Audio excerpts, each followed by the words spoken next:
फिर आपने एक विचार आया, आपके पास में कप है, उसमें चाय है या पानी है या ग्लास है या कुछ भी है। आप अपनी आम जिंदगी में कभी सोचेंगे नहीं, जब कैमरे के सामने होते हैं तो आपको सोचना पड़ता है, बिकॉज एक अलग चरित्र आप निभा रहे होते हैं उसमें। तो क्या कहा था आपने? हाँ, कोई सामने वाला कलाकार बोल रहा है और आप सुन रहे हैं और सुनते हुए सोच रहे हैं।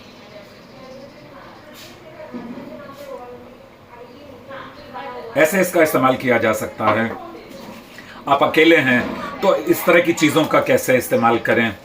आप कुछ लिख रहे हैं, सोच रहे हैं, पेन पेंसिल का किस तरीके से इस्तेमाल करें। अपने आसपास जो कपड़े पड़े हैं, जो म्यूज़िकल इंस्ट्रूमेंट्स पड़े हुए हैं, उनका कैसे इस्तेमाल करें। या जब कुछ भी नहीं है आपके पास, जब कुछ भी नहीं है तो क्या इस्तेमाल करेंगे? हाथ। शरीर के किसी भी अंग का अगर ज़रूरत है तो।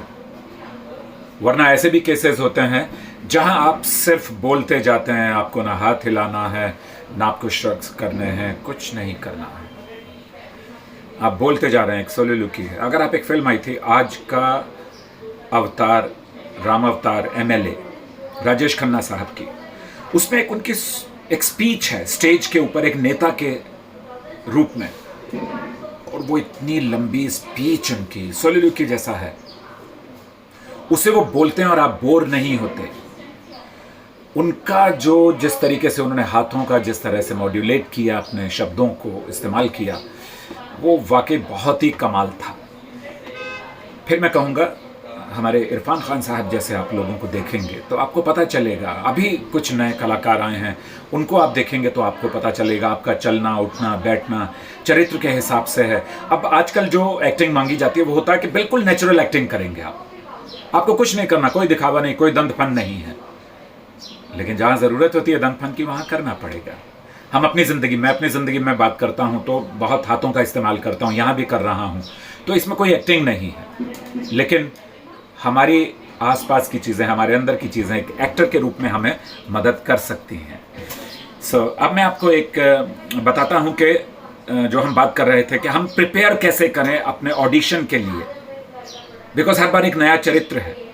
चैनल में जो लोग बैठे हैं, सबसे पहले तो आपका कास्टिंग डायरेक्टर है, वो अगर उसको अच्छा लगेगा तो वो चैनल में भेजेगा या प्रोड्यूसर को भेजेगा, प्रोड्यूसर चैनल को भेजेगा।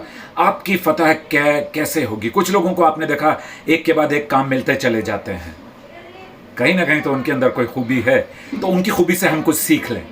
आइए एक छोटा सा ऑडिशन आपको दिखाता हूं, बहुत ही खूबसूरत है। एक डॉक्टर हैं, उनका ऑडिशन। अब जो मैं ऑडिशन आपको दिखाने जा रहा हूं, इसमें आप देखिएगा कि कितनी सहजता से बदलाव किया है, वेरिएशंस हैं, जैसे हम आम जिंदगी में करते हैं।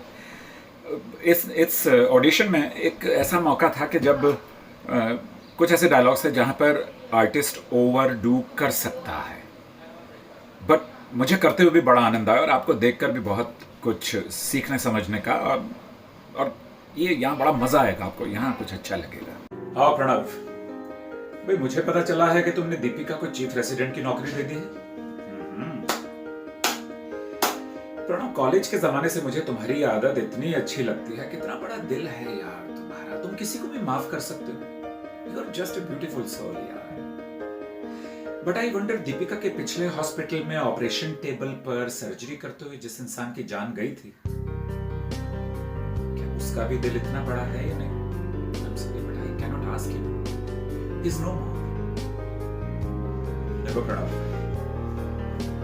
मैं अच्छी तरह से जानता हूं कि तुम दीपिका के मेंटोर हो और तुम उसको सेकंड चांस देना चाह रहे हो, बट अनफॉर्चुनेटली और fortunately I am the CEO of this hospital of this time. ये हॉस्पिटल तुम्हारी अथॉरिटी से नहीं, बल्कि मेरी विजडम से, मेरे विजन से चलेगा।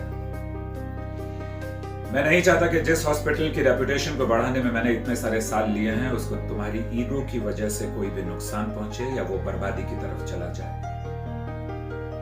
यू आर माई फ्रेंड, तुम यार इतने बढ़िया डॉक्टर, इसलिए तो मैंने तुम्हें इस हॉस्पिटल में नौकरी दी।